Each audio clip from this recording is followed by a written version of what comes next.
Résout. Résout, ça veut dire trouve la valeur de x. Alors allons-y. Il paraît que c'est une équation légèrement différente. Dans nos devoirs, peut-être qu'on en a vu passer déjà des équations légèrement différentes, parce qu'il va y avoir des x à la 2 de chaque côté du égal.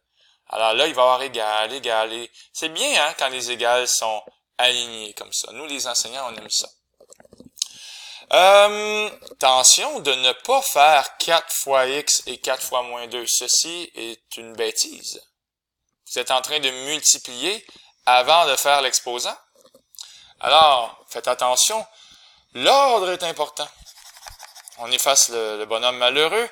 Et quand on voit 4 fois x moins 2 à la 2, c'est comme si c'était 4 fois x moins 2 fois x moins 2. Voilà mon x moins 2 à la 2. Toi ici, j'ai célébré ton importance et je l'ai écrit donc 2 fois. Tiens, ici, je vais être paresseux, je vais écrire la même chose, mais pas pour longtemps, vous allez voir. Alors, on peut faire dans l'ordre qu'on veut maintenant. On peut faire 4 fois x et 4 fois moins 2, mais chacune des réponses qu'on va avoir là, parce que ça va être un binôme, faudrait ensuite faire la distributivité pour aller visiter ici chacun des termes du binôme x-2. Alors, allons-y plutôt, ça reviendrait au même, mais allons-y comme on est habitué de faire, c'est-à-dire, occupons-nous du x-2 en premier. Alors, je vais écrire 4 fois, et la réponse de ce x-2 là fois x-2, donc le développement de ceci, ben on commence à être habitué. Si je fais x fois x, ça fait x2. X fois moins 2, ça fait moins 2x. Moins 2 fois x. Et moins 2 fois moins 2 qui donne plus 4. Comme ceci. De l'autre côté aussi, avec ou sans flèche, on devrait avoir 4x2 moins 12x plus x moins 3. OK. Encore une fois, c'est une équation différente parce qu'il va y avoir des x à la 2 de chaque côté. On poursuit, tiens, un changement de couleur s'impose. Je sens vraiment ici que on n'en peut plus du rouge. Hein? Alors, 4 fois x2, 4 fois ça, 4 fois ça et 4 fois ça. On va donc avoir 4x2 moins 8x moins 8x et 4 fois 4, 16. Et de l'autre côté, 4x2 moins 12x plus x moins 3. Bien, on fait un peu de ménage, on assemble les termes semblables. 4x2 moins 16x plus 16. Et ici, 4x2 moins 11x moins 3.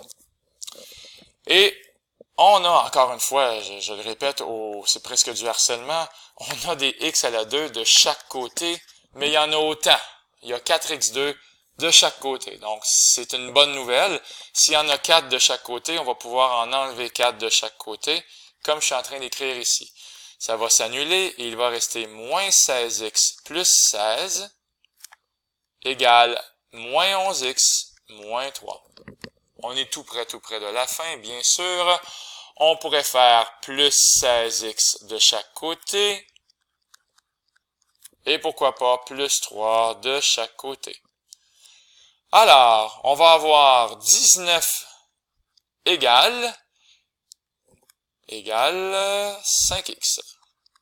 Et finalement, x égale 19 sur 5. Et ça, c'est la réponse, les amis. X est égal à 19 sur 5. Bon, c'est peut-être tentant, à la place d'écrire 19 sur 5. Je sais pas, moi, c'est peut-être tentant d'écrire 3,8. Mais on peut laisser ça à 19 sur 5. Il n'y a pas de problème avec ça. Un petit mot, les x à la 2, donc, s'annulent et ils vont presque toujours s'annuler. Mais si jamais ça s'annule pas, puis que vous avez quelque chose comme ça, x à la 2 égale 36, ah, ça c'est intéressant. Parce que là, il va y avoir deux réponses. Il va y avoir x qui est égal à 6, parce que c'est vrai que 6 à la 2, ça fait 36. Mais il va aussi avoir x égale moins 6. Parce que c'est vrai aussi que moins 6 à la 2 donne 36, n'est-ce pas? Donc, il y a 6 à la 2 et il y a moins 6 à la 2. Donc, ce serait une équation. Ça, c'est une équation avec 2 réponses. C'est fascinant, n'est-ce pas? On est habitué, nous, quand il y a juste une réponse. Il peut même y avoir des équations avec 0 réponse. Si j'écrivais, par exemple, x à la 2 égale moins 36, là, on est un peu perdu. Il y a 0 réponse à ça. On ne peut pas remplacer x par un nombre réel. On dira plus tard dans la vie c'est quoi un nombre réel. On ne peut pas remplacer x par un nombre réel qui fait que ça donne moins 36. Vous l'essayerez. Non, non, pas moins 6, parce que moins 6 à la 2, ça fait bien plus 36. Bon, beaucoup de philosophie ici, mais on revient quand même à l'essentiel, et l'essentiel, c'est qu'on a résolu notre belle équation, et c'est 19/5. Bye tout le monde!